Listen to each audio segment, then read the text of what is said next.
Welcome to Consider Yourself Hugged. I'm Tami. I'm Michelle. I'm Gracie. And a hug is a gesture intended to convey a sense of care and support, safety, intimacy, and affection. And even though we can't wrap our arms around you, we want you to consider yourself hugged. Here we are. Post chat, we always talk about things before we come back to you all, and then we're like warmed up and ready to go. So this is starting Gracie's next two segments. And Gracie, honestly, I looked at your text about what we're doing, but that was basically it. So I don't know. What about you, Michelle? Who are you again? Yeah, have we met before? Yeah. Right. I saw it. Yes, I thought it was an excellent idea. You Yes. said that codependency word, so I know I'm very familiar with that word. So I knew what you were talking about. Yeah. Yes. Yeah. So Well, how I came up with it is last time we were talking, about problems and solutions and, and what we've done, and which is great. And I was teaching dealing with difficult people last week. And the questions come up of, I'm doing everything right, and it's this person that, and what if the problems that we're dealing with aren't our problems? Mm. Right? What happens when it's other people's stuff that impacts us, And so one of the things that I say in the dealing with difficult people training is there's no such thing as a difficult person. Yes. There are difficult situations with different people. I was just going to say, let me ask you then, why do you think, because I believe that too. And I think you're the first person when we first met and we were doing training together that actually brought that up. So Gracie and I were doing the seminar route for a seminar company, and they had a session, of course, called Dealing with Difficult People. And I think you're the first person I had a conversation with that actually talked about that. So why do you think here we are, 2015, I don't know, however many years later, why are there still so many sessions called Dealing with Difficult People? Well, I think it's because the whole concept of we all have our own reality. It's kind of we talked about before, what is normal for us, we assume is normal for everybody else. So if I look at, right. So if I'm looking at this and, I'm saying, okay, this pencil is white, and you're seeing, all the different colors on it. And you're saying, well, no, it's not white. And I'm like, yes, it is white. But we're having, different language and different perspective. And it's like, how can you say this isn't white? It doesn't make sense to us because we don't see out of our reality. We don't see out of our perspective. And we have a tendency to think that our reality is reality. Just like there's no such thing as truth with a capital T. And it's like, so as a relational example, I'm just thinking like, if you're not you, but you, whoever, or a super chipper, happy person, and then you're interacting with someone who's just sort of like kind of quiet and down, and they won't come up with you and have all that fun, then they're difficult because you're framing it, like Michelle said, your frame of reference is, well, that's the right behavior. Right. That's the way exactly. we should all be. Therefore, you're difficult. Right. So if somebody's behaving in a way that impacts us negatively, we're interpreting that behavior as that they did this. Well, we're interpreting the behavior as if we did it. So if I did that, that would be, I don't like you, I'm trying to be mean, I'm da-da-da-da-da. And that might not be where they're coming from at all. So I think that what we're looking at, and then we make it about the person, because it's hard to separate behavior from the person. Right. And so the whole thing of difficult person, we're making a lot of assumptions about intention and perspective and languaging. And so that's why I say there's no such thing as a difficult person. There are difficult situations with different people. So I actually... Sorry, I was just, if we can back up a minute, because I'm thinking if I were listening or watching, what I know kind of what's like, let's try to like hone in on what our topic is so they'll know. Do you know what I'm saying? Yeah. Like we all know, but I'm like, do they know? Okay. And also I have to say, I just got home from church and I have on a dress, but it looks like I have on a jacket and no clothes. And I haven't had a chance you to just change. want to clarify that you have clothing. I just wanted you to know I have on clothes. You can see your dress. I was just noticing how pretty it was. You can see it. Yeah, but only when I do this, and then it looks like I'm. But when I do this, you can't see it. Anyway, if you're on YouTube, I do have on close. All right. Sorry, Gracie. I just really was noticing that and thought I just didn't have a chance to change. Okay. But this is an excellent example. An excellent example. To me, it wouldn't even occur to me to make that clarification because, of course, everybody knows that I have clothes on, right? So it's one of those things of it wouldn't even occur to me to say that because that is my reality. Are you saying that? Wait a minute. Tami sometimes doesn't have clothes. I'm just saying your reality is different. Michelle, that's what I'm hearing too. So is my reality that today I have on clothes, but I think of it because sometimes I don't have on clothes. No, but your reality is that you notice something and you're like, oh, people watching might see this a certain way. I need to clarify. That whole point would never even reach my brain. So when I do stuff that offends other people with my ADHD, it never occurs to me that they can be offended. It never even enters my brain. Because of course, why would I do anything that would be offensive to them? So I shouldn't have to address it. I shouldn't have identified. I shouldn't have to clarify it because that's how I see the world. Right. So like, again, it would never occur to me that somebody would even question, does she have clothes on? That thought never even entered my head, but it did yours. It's not good or bad. It's simply we're coming from different perspectives, but we assume we're all coming from the same perspective, the same reality. That's interesting. And it also, I don't know if this is a bad thing to say, and I still don't think we've necessarily clarified for our poor listeners. No, but that's okay. It's like, welcome to our world. That we are all a little bit, and not we as in us three, but we people can be so self-focused. Yes. Like you two may not have noticed that was a thing, but I'm looking and I'm focusing on me. Right. Which we should, because I mean, it's survival. And that's the only reality we know. To a degree. Yeah. Right. Yeah. But evolutionary wise, we have not kept up with evolution of society. We are still in that lion's going to jump out of the bushes any minute now. I mean, that's still how we're wired. Yeah. And so I think too, like the fact that I know you really well, like it would have never occurred to me that like even if I only saw your jacket, I would have never been like, well, I bet Tami doesn't have any clothes on for this podcast. Right. Exactly. So I'm glad to know that. But wait, let me, so you only met Gracie like within the past few months. So because you don't know her as well as you know me, if she had this on, would you think maybe she didn't have clothes on? No, I don't know. Okay. Maybe right. More. So again, I do feel like she's more of a free spirit sometimes. She is a free spirit. She is more of a free spirit. Excuse me while I go take off my clothes. Yeah. So to clarify, we all have on clothes and we all always wear clothes unless there's a reason why we can't wear clothes. I mean, see, look at how many nuances we came up with just that example that it didn't occur to us before. So for the topic dealing with difficult people. Yeah, let's go there. Well, but that's the thing. There's no such thing as a difficult person. There's a difficult situation with different people. So many of these things that we're like, well, why did they do that? We assume that their motivation and their context and their interpretation is the same as ours, both in terms of that, but also really to point, Tami, we are all going to come from our self perspective. That's natural, right?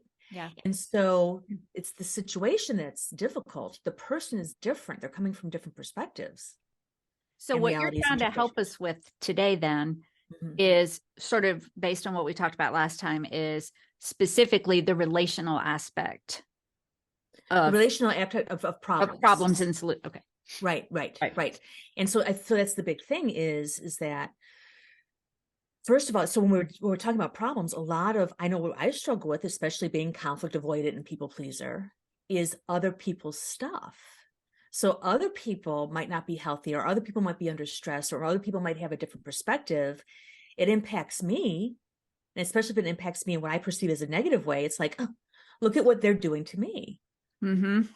You know, maybe it's not that accusatory, but it's still, so the whole thing of recognizing where the other person's coming from changes the whole perspective, and everybody is different. Because let's face it, sometimes what we think is a problem, it isn't even a problem. it's our interpretation. Is it Stephen Covey who told the story about being on a bus and seeing a mother with some children misbehaving? Does this ring a bell for you? No, but tell me. I think it was Stephen Covey. So he's on a bus and these kids are just being like awful, and everybody's rolling their eyes and the mom is doing nothing. And so it's annoying, it's loud, everybody's upset. And I don't remember how the story came out, but they learned that they had just left her husband, the children's father's funeral. And then everything changed. Yep. Because, I have a slide in some of my topics that says it's not other people's behaviors that get on our nerves. It's the motives that we assign to them. Right. Our interpretations of that. Right. And especially if we're coming from that, and I don't want to say selfish, but we come from that self perspective. Mm-hmm. If it impacts me and it impacts me in a way I don't want, they meant to do that, or they, and that's, sometimes it's the case, right? Sometimes we deal with jerks, right?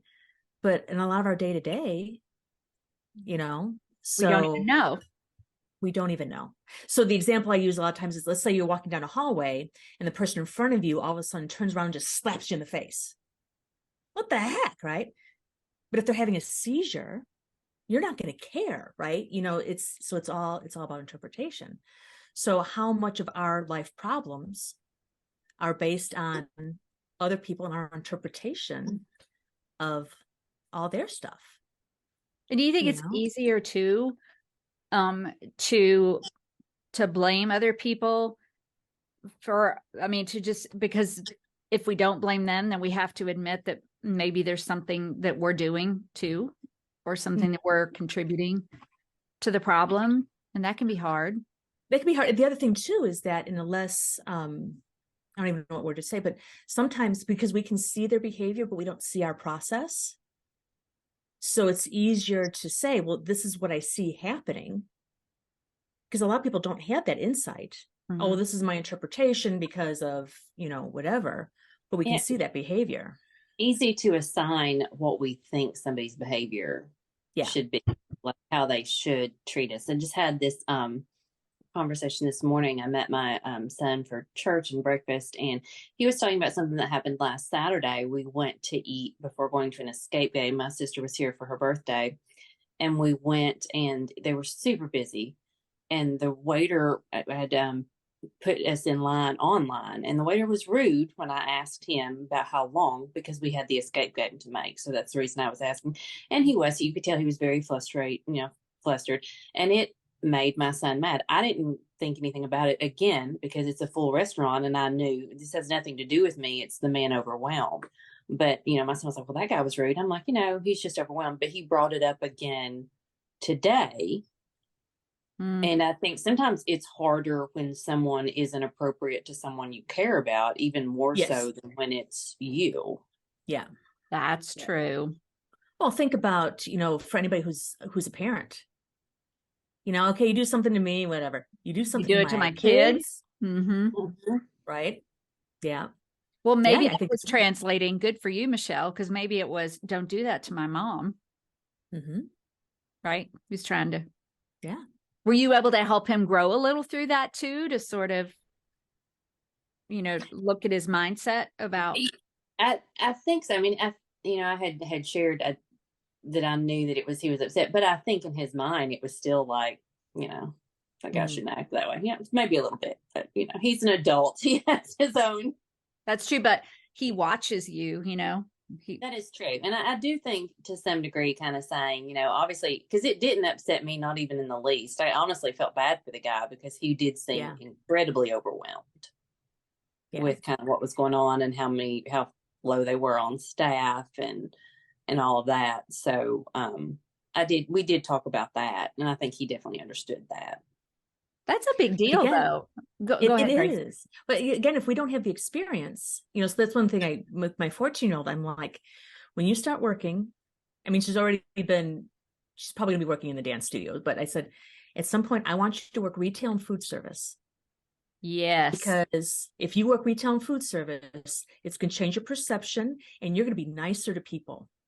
as a human being. You're going to be a nicer human after being in those industries. Ooh, that is so good. Right? How does she respond to that at 14? When you tell her she gets it because she's heard some of my stories of, you know, when I used to be a middle manager at W Mart and, you know, stuff like that. But again, it's one of those things where until you experience it, do you even perceive it? Until you experience trying to deal with 40 customers all at once. Yeah.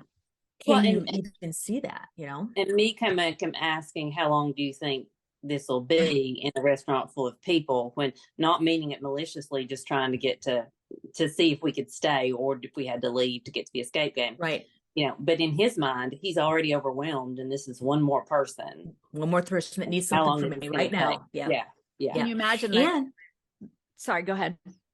And he doesn't know, if you're setting up, he's like, how long this is going to take, how you're going to respond to his answer. Right. Is his answer going to be satisfactory or not? And you're just looking for a answer. It doesn't matter, but he doesn't know that. Right. Yeah. Can you imagine the conversations about that question that hostesses and servers have? Yeah. Do you know how much longer it's going to be? Even if you didn't say it that way, that's got to be the most common question. Oh, I'm sure. Especially, you know, that they hear. Right. Do you think it's annoying for our children having been raised by mothers who are self-aware? At least for part of, I wasn't self-aware for all of my life, but you know what I mean? A mother is a therapist. Oh, yes. Poor dear. I was trying to help them to grow and see themselves. Right. And Gracie, I was wondering too, because you said, I've been waiting to ask this question, not that I haven't been listening, but I wanted to know, because you said earlier, as an example, if you offend someone because of your ADHD, but I wondered, what do you mean? Like, do you know that happens? Like, what all the time? What would be an example of that? Oh, I can give you 100.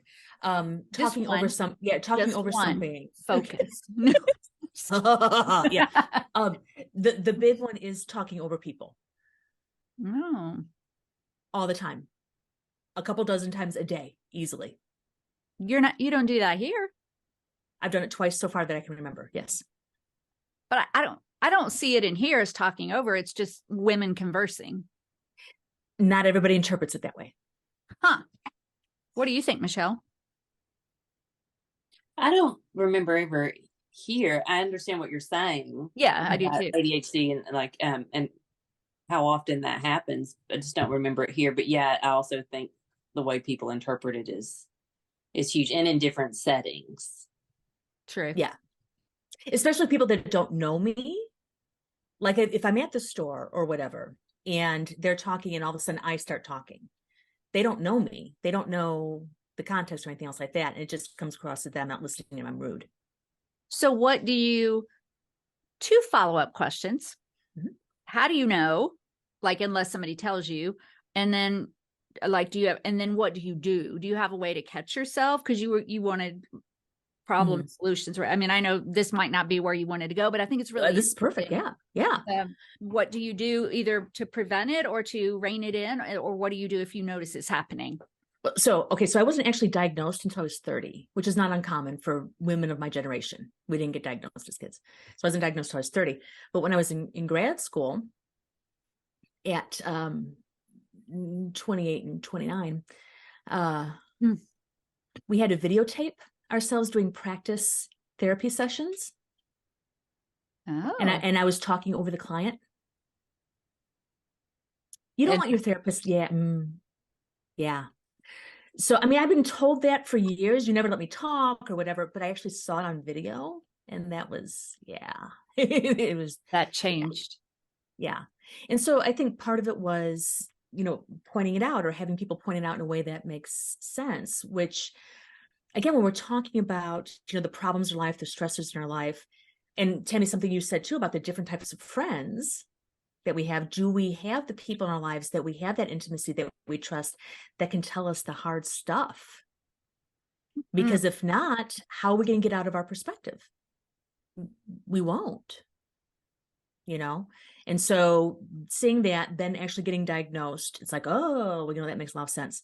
And just becoming more aware. And the other thing too, is that I know I've talked over each of you so far today, but that's our flow, that's our dynamic, that's the context. And I'm not holding myself back like I normally do. Like when I'm out in public, if I'm at the store or whatever, I am so aware. And it's not a stressful thing. It's just I'm very aware. I want to be perceived as respectful. Wow. So it's an active thing, because that's the other thing too with ADHD. It's harder to habituate the brain and all that other stuff. But to me, I just kind of look at it as a reminder to myself that if I'm talking, I'm not listening. And I like to learn and grow, and I like to learn about people. So if I'm talking, I'm not listening, I'm not learning about this person, or I'm not interacting with this person. So I kind of put it in the context, it's my benefit to shut up. Will you put that in writing? That's an interesting right? quote too. It's to my benefit. It's my benefit to shut up. Yeah. That's because it really is. So yeah, I get it. I believe. I think you're right. And just to be clear, I'm taking off my jacket. I'm not. I can't. Gracie knows. I told her earlier. I can't. My husband keeps it freezing cold in here often, and so I have a heating pad on my chair. But then I'm like, am I hot? Am I cold? I don't really know. But I like the heating pad, so now I'm going to turn it off.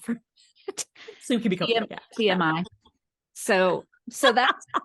So are you looking from us to? I mean, like, do you want us to think of like self-reflect, or think about other people, like what behaviors annoy us and what we can learn from that? Or sure. But the other thing too, I was thinking, because when I was originally thinking about this, I was actually thinking about not just how we misinterpret other people's things and it upsets us or whatever, but I was also thinking about how we take on other people's stuff, the whole codependency thing.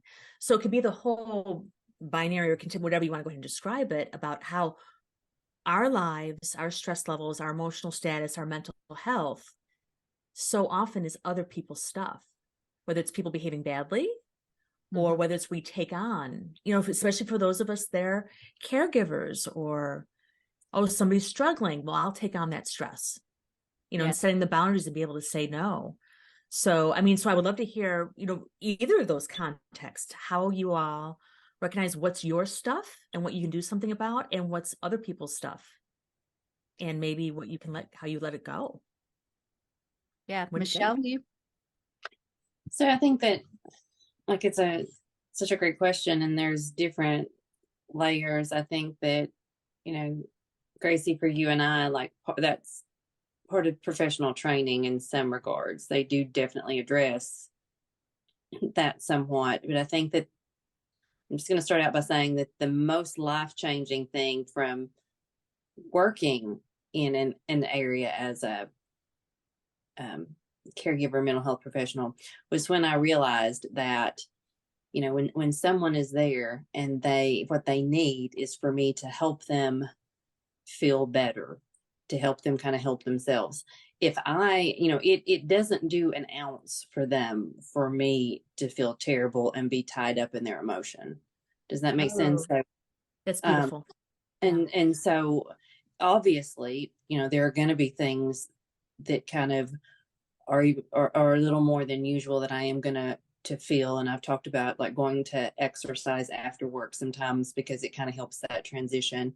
But it really needs to be about them. And if I'm too bogged down in my own emotion, then I'm not helping them. Yeah. And that doesn't mean you don't care, but absolutely. That's why I'm there, because I care. But I just kind of had to realize that I wouldn't be doing it very long if I was bound up in everyone's stuff. Yeah. Do you think that you're, by the way, and that translates to us as just people who don't do counseling, and someone has problems, that's a great piece of advice, is it's not going to help them at all if I get pulled right to the same place that they are. Do you think that you are equipped personality wise, maybe, or just sort of how you're wired to be able to do that? Or or have you had to train yourself? No, for me, it took years and years, because I've shared before, I started attending Celebrate Recovery a long time ago and took a break, and now I'm involved in my church again, and codependency is the main thing that I've worked on. There was addiction and some different things going on in my family growing up, and I very, very much felt responsible for members of my family. I had a very, very codependent relationship. It really was a negative thing for my mental health that way. And so that was part of my healing. So I don't think it was just part of my personality to do that. I think I had to learn and kind of realize, like, seeing the power in a change of perspective, like we were talking about last week, changing and trying to realize what more healthy normals are and what power that can be in somebody's life. I wanted to work in that area and pass it on, but at the same time, like, the boundaries piece had to be really important. So no, it was not part, I think by I don't know, training growing up, it's exactly the opposite. And I had to learn how not to do that. You know, what's weird about me asking that question is, as soon as you started talking, I realized that was a ridiculous question, because we've already talked about this, you know, and I know we both know how you have struggled with the codependency. But I think the thing that made me ask the question, just so you'll know, is that outwardly, like, if I don't stop to think about like you and the path and things we know, outwardly, you've always come across as being like thoughtful. And by thoughtful, I don't mean taking care of it. I just mean that you take time to process things, and that it's hard to tell that you might be struggling. Does that make sense? Yes. Yeah. And you know, that piece is part of my personality. Yeah. That where you can't necessarily tell what's going on with me. So yes, that part. And I think that was a whole nother reason why, a whole nother layer of why it was important for me to have a healthy perspective, because I could hide if I was struggling. And so, Yes. yeah. So those are the people you gotta check on. Never thought about that. Holy cow. I can hide if I'm struggling. Yeah, and those are the people you have to check on. Yes. Holy cow. Gosh, because you put in your text us that you wanted to talk about the codependency piece. And how did you define it? Remember, we all talked about it and we'll put a link to that episode, but you defined it in a way that we both loved, that I can't. Do you remember how you said it? Is it being the caretaker of someone else's emotions? Yes. Yeah. Being the caretaker of someone else's emotions. That has just stuck with me. So that's brilliant. Yeah. And think about how much of our unhappiness, our stress, our dissatisfaction, everything else like that is when we do that. And we're doing it out of love. We're doing it out of compassion. We're doing it out of care, and it doesn't benefit anybody. Yeah. No. People that don't take our advice anyway. So you mean where I was doing a Bible study, and one of the questions was, think of a time when you have tried to control someone else's life, and how did that work? And all of the women in this group looked at me. Not in a bad way, but because, you know, not anything I want to talk about, but there's the issue in my world where I've just wanted to, like, when the situation is bad, I would feel bad. When the situation is good, I would feel better. And then I wanted to fix it. And so I wouldn't have called it control, but that's kind of what it was. Yeah. You know, so kind of working on that. But just like with what you talked about, the different perspectives, thinking that a person is difficult, they're operating out of their reality is so different from mine. And so like with what Michelle said, I have to, and it doesn't help them at all if I just get in the same funk. And so setting those boundaries, caring, like you said, Michelle, caring, but trying to be steadfast in that. And it doesn't absolve people of responsibility of the consequences of their behaviors. No. Right. But we don't have to carry that. We don't have to emotionally carry that. No, we don't. Yeah. We don't. And I, just thinking of how, and I think foundationally, one of the things you're asking is, how might you be difficult to someone else? Like with your ADHD. Right. And I was thinking about, with me, I've probably shared this before, but someone told me once that I was easily frustrated.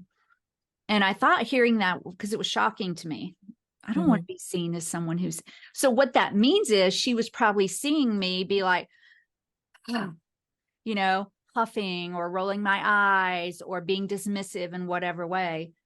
And I don't want to be that person. And so you think sometimes hearing it once, but just the other day, someone asked if they had offended me or upset me. And I'm like, well, crap, you know, am I still being easily frustrated? Now, are these, you need to get some video going, sister? Yeah. Just video. You have somebody walking around the video camera and you can watch it. Did I do it here? So I'm like, I wish. No, I probably haven't done it with y'all because you're so amazing. There's nothing about your personalities that would ever annoy or frustrate me, but apparently it does with other people, but I don't like that. So you're right. You know, whatever it is, I got to, you know, do a brain check, and it probably takes more than once hearing it. You said that, you know, you'd heard it, but when you actually saw it, I saw it. Yeah. Yeah. You need a candid camera or something. That video camera. Yeah. But yeah, I mean, again, you know, think about how much of our lives, how much of our resources, our time, our attention, our motivation, our focus is on other people.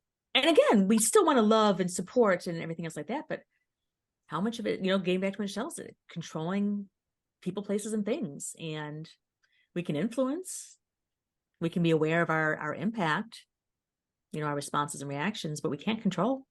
We'll give resources that people may or may not take. I mean, yeah. They may or may not, right? Yeah. And I think you want us to talk about at least resources for not particular things that other people are doing, but we're going to talk a little bit about resources in our part 2. Is that right? Yes. And systems. Yes. Okay. So what do you think are, as we wrap this part up? So this is a part 1. I don't think we said that earlier. What can be our key takeaways, do you think, Gracie, from this? Maybe one. So this is one thing I say all the time. The person that drives you most crazy, you know who that is? Don't say it. Yeah. The person that drives you most crazy is your best teacher. Oh, okay. I thought you were going to say as a person who's like you. No, not always. Sometimes that's why they drive us crazy, right? No, the person that drives you most crazy is your best teacher. Thank them for that. Genuinely thank them. It confuses them, which is a lot of fun. So wait a minute. How do we thank them? Do we say, you are the most difficult person in my world? Thank you. I'm thinking no. Yeah, probably not. Okay. Unless you can, you know, use humor appropriately. But no, saying things like, thank you for bringing that to my attention. Thank you for letting me know I needed that. You know, just pointing out where it is a learning opportunity. And when we can do, and it sounds kind of funny, you know, thank them. And I do joke, right? Because it confuses them and that's a lot of fun. Yeah. And when we do that and to thank them, genuinely thank them, we have to change our perspective. And it takes some confidence and a healthy level of self-esteem to be able to have somebody. I mean, that's one example of saying something to you that we may not want to hear, and to say thank you and really feel it. Like maybe at first it's just the words, but over time, then maybe you really start to feel it. Yep. I love that. So that's what I got. That's what you got. Michelle, you got anything? Really? No. Okay. Well, I hate it that not everybody sees us on YouTube. So if you're not watching on YouTube, you should see us. You should see us on YouTube. Michelle has, and you know, I don't know if you also, I saw that I posted on one of our Facebook things that I left the screenshot, the thumbnail that YouTube chose was really weird, but we looked like the Brady Bunch because whoever was on top were looking down laughing and whoever was looking up laughing. So I just kept it. And anyway, it's fun. All right. So this part 1, you know, when relationship is difficult, looking at other people, looking at how you're difficult, all those things. And then in part 2, we'll talk about some resources to help with that. So thank you for joining today. As always, you know, I'm looking at our numbers, and over time, you know, some of our older episodes are really starting to grow in numbers. So what that's telling me is is that you all are sharing, you're telling people to come, more people are subscribing. So yay, thank you for that. We would still love to hear from you. You know, we would love to hear more comments on the show notes, on the Facebook, if you are on the Facebook. On the and I just heard it when you repeated it. Sounded like an old person, right? Go Yeah. on to the Facebook. But wherever you follow us on social media, you know, let us know what you think, share some things with us. If you're in the women's group, if you're not, the link is in the show notes.